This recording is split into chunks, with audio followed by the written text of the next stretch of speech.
think, what the hell? And I didn't know what Wing Chun was. I didn't know whether it came with a bag of chips on number 4 on the recipe or, you know, I had no idea what it was. Didn't make it so. It was like, oh, I do Wing Chun. So, am I impressed? I have no idea. But I was impressed by the move. It was fast, it was furious, it was decisive, hurt like hell, and he was holding back. And it suddenly meant, hell, I can do that in the range that I haven't got. So that was my introduction to Wing Chun. And I then started training Wing Chun purely for the combat, street self-defense. Well, not even street self-defense, the protection of others, which is different to protecting yourself to a degree. Bottom line is, I've always kept that going. So when I start doing forms, I don't look at the form as anything other than a toolbox to enhance fighting techniques. When I look at the wooden dummy, it's the same thing. I don't train the dummy for the sake of the dummy. I train the dummy and then I try and walk away from the dummy and go, right, what's that giving me? Is it giving me structure? Is it giving me? It's a partner that trains with you 24/7. You know, it never gets tired. It never tries to sue you when you belt it. It can take everything you can give and more. And it doesn't move out of the way, which is bloody marvellous. You know, unlike opponents. Disadvantage is, it doesn't move out of the way. You don't hit it back. It's a piece of wood. So, it is what it is. It's a tool that you're going to work with. The idea of training with a dummy is to make sure that when you train on it, you're taking something from it that's going to be valuable outside of training in a classroom with one dummy. So that's what I want to play with today. What does the dummy give you? Okay, do a little bit of verbal first while you digest your sandwiches, otherwise you'll be throwing up cheese and onion everywhere. That's not attractive. And then we'll get you with a partner and we'll start working with it. If what I say doesn't make sense, ask. Okay? I will then tell you why you're wrong, because I'm from Yorkshire and I'm always right, and then we'll have a conversation. So, the wooden dummy. What is it? Well, if you've got the leg the wrong way up, it's a sex toy. And if you're doing that, and you may laugh, I have walked into a martial arts school where the leg was up the other way, and how pleased would they look? Not quite sure what they were going to do with it, and I didn't stay long to find out. Okay, it basically is supposed to represent a person. If you meet this person in the street, run. I'd be very scared, very, very scared. So, what is it? In essence, when somebody throws a punch, here, they tend to be most powerful from punching in front of their shoulder, it's not square for me, here, through to being most powerful by punching in front of that shoulder. So this punch is powerful from here to here. As soon as you start taking the arm outside the line of the shoulder, then you start punching outwards, your pecs and your lats start stretching, your scapula starts meeting in the middle and rubbing together and getting really upset with you. It doesn't work very well. As soon as you start punching beyond the shoulder, across the body like this, it all gets too tight to manoeuvre. So your best punch is somewhere from in front of that shoulder to in front of that shoulder. And if you don't believe me, find out. Test it. Prove me wrong. Do it with a focus mitt. This punch tends to be powerful from here to here. Okay? So the best firing line you've got, the most powerful firing line in front of you is there. And if I do it that way, you can see where the wooden dummy starts to come in. Because that's the firing line that you're working around, and this is the zone that I want to practice working either inside here, dealing with the problem, or moving to the side of it and evacuating from the problem and coming in with an alternative angle. The middle one can be anything. It could be an uppercut, it could be a rib, it could be a knee, it could be a kick, it could be whatever your brain decides it is that's coming in from around here, whether it's rising, falling, or driving. Doesn't matter. It could be pulling. Okay, and the leg, well, it's a leg. It's a leg forward, somebody stepped in, somebody kicked the land, and it's whatever your brain is. The most powerful tool you have is carried around inside this skull and up here. Okay, that's your best tool, because your imagination is brilliant. How many of you have never had a dream in your entire life? Exactly. We dream about things, we create scenarios. Your brain is a wonderful tool. And when I'm teaching Wing Chun, we tend to train outside. Technique is a bomb lap, paxo entry, it's a technique, whatever it is. So if you're here, a simple technique is your paxo entry. Okay? You can see it, you can film it, you can play it back, you can YouTube it, God help us, and you can copy it, and hopefully over a period of time you can emulate that technique to 60%, something like that. A technique is visible, you can watch it, you can copy it, you can do it, you can be on the other end of it, and you get all the sensory information you need to be able to practice it to a degree. Okay? So that's what a technique is. Reflex is slightly different. Reflex is when I'm here, and he does his paxo entry, and I counter it. Okay? Watch it again, and there's my counter. It's fist.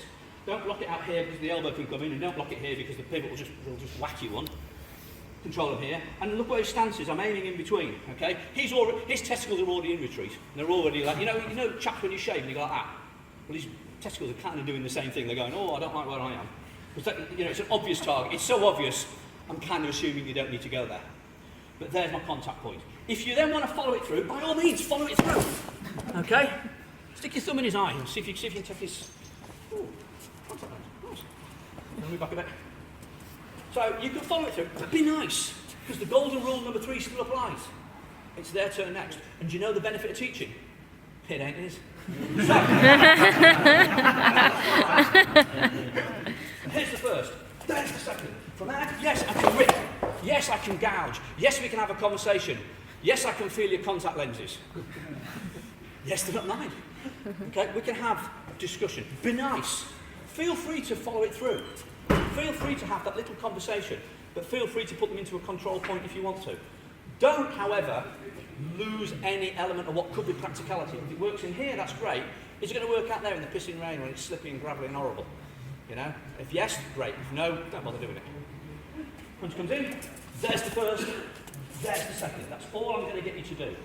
Me personally, just to give you flavour, I would come slamming in behind the mandible, rip his neck, because I know that that punch isn't coming anywhere. Can't throw a punch if you're about to break your own neck. Kind of loses the point. Okay? I'm going to turn him and I'm jam my elbow in behind the spine, so yes, I could take... The nice thing for him, of course, see the direction of his head? When I do kick him in the nads, you're going to know where they are to find them. I can stamp on the back of the knee. Okay? I'm putting pressure down on the spine, which means he's not moving well. I've got control of the neck joint here. My fingers are well back, because if it was me, I'd be biting, so I'm assuming you do try and do the same. Okay? And then I could knee him in the spinal column, I can stamp on the back of the knee, kick him in the nads, or I can just gouge him in the eye, or I can just smash him onto the concrete. If this was outside, nice simple gun side down, and, well, we won't even bother following through, because we're friends. Friends don't do that. So, on the John,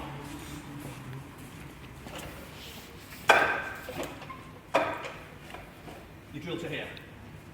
On the palm palm.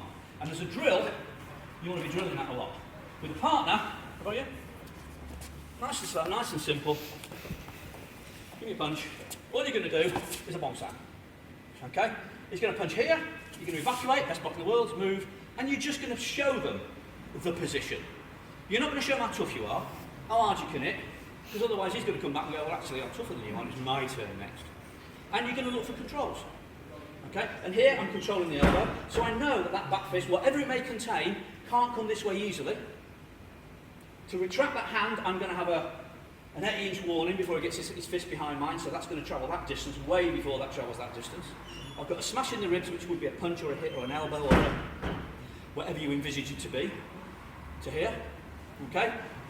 You've taken across their balance centre, so they're going to be falling away from you if you don't actually... And if they do fall down, step in and step on the... No, you can't do it in a classroom. Don't stand below that. You know, think about it. Okay? And my tarsus towards his eyes, because I don't want him headbutting me, because I'm from Leeds, trust me, it would happen. Okay? So don't do tarsus there and then wonder why your nose is over your ears. Get your tarsus towards their eyes. So if they want to step in the headbutt, they can't. Or if they can, it's more painful for them than it is for you. Okay? And if you then, from there on, want to explore, feel free. Your explanation could be, what could I do? Or your exclamation could be asking your partner, well, what would you do from here? Show me. No, I'm not going to let you do that. You might uppercut. In fact, I want to maybe try and get around the side and move it. Just do it slowly and show me, because this is all about learning. So he shows me what he might do next. And the reason we're doing it slowly, when he does do it, it allows me to think about my responses. Okay, so once you get into the position that we've got to, don't think that's the end. Go one step further.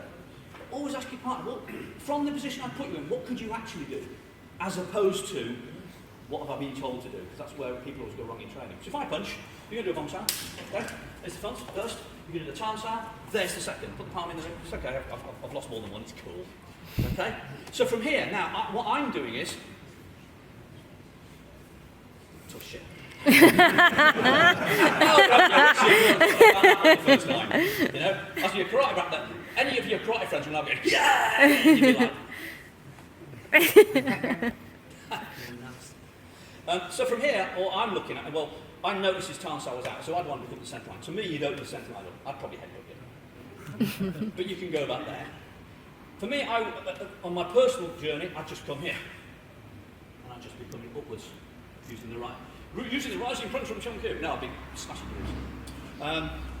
From here. So I'd be coming into here, something like that. But this is where your journey starts. This is your template. Do the template and then explore one step. Any questions? It's a piss, isn't it? That's Chinese for quite good. Okay.